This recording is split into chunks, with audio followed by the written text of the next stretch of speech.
ये मुसव्विर शहीद के भाई से और वाले से बात कर रहा था, तो उन्होंने बताया कि ये इस इलाके के पहले शहीद हैं। तो आप सबको ये तो बड़ी अच्छी तरह इस चीज़ का इल्म है कि पिछले तकरीबन अब 20 साल से अफवाज पाकिस्तान जो हैं ये दहशतगर्दी को जो है वो जड़ से उखाड़ने के लिए लगी हुई हैं, और इसके दौरान बहुत सारी जानें जो हैं वो पाक फ़ौज ने नजराना पेश किया है।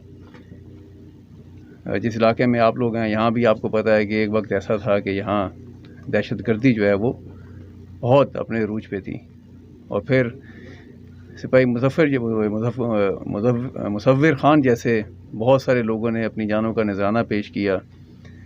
पाक फ़ौज में मैं आपको ये बताना चाहूँगा, अगर कुछ लोगों को नहीं मालूम, कि दहशतगर्दी की इस जंग के दौरान शहादत के रुतबे पे फायज़ होने वाले जो लोग हैं वो हर रैंक से हैं, सिपाही से लेके ऊपर लेफ्टिनेंट जनरल के रैंक तक ऐसे लोग हैं जिन्होंने इस मुल्क और कौम के लिए और इलाके के अमन के लिए अपनी जान का नजराना पेश किया है। मुल्क की खिदमत करने का जज्बा था। जज्बा हुब्बुल वतनी के तहत मैट्रिक करने के बाद सिपाही मुसव्विर ख़ान ने अटली सेंटर से इब्तिदाई अस्करी ट्रेनिंग हासिल की। इब्तिदाई अस्करी ट्रेनिंग हासिल करने के बाद 106 मीडियम रेजिमेंट अटली जैसी मायनाज यूनिट का हिस्सा बने। अपनी 11 महीने अस्करी खिदमात के दौरान शहीद ने तमाम तरबियती और ऑपरेशनल सरगर्मियों में बढ़ चढ़ कर हिस्सा लिया।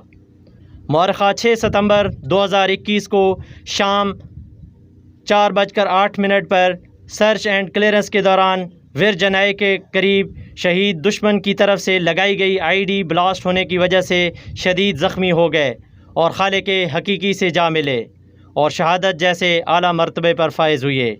शहीद ने सोगवारान में एक बेवा और 2 बेटे मोहम्मद हसनैन और मोहम्मद उकाशा को छोड़ा। अब शहीद की कब्र पर फूलों की चादरें चढ़ाई जाएंगी। अब चीफ़ ऑफ आर्मी स्टाफ की जानिब से commander Malakand task force brigadier Imran Siddique शहीद की कब्र पर फूलों की चादर चढ़ाएंगे।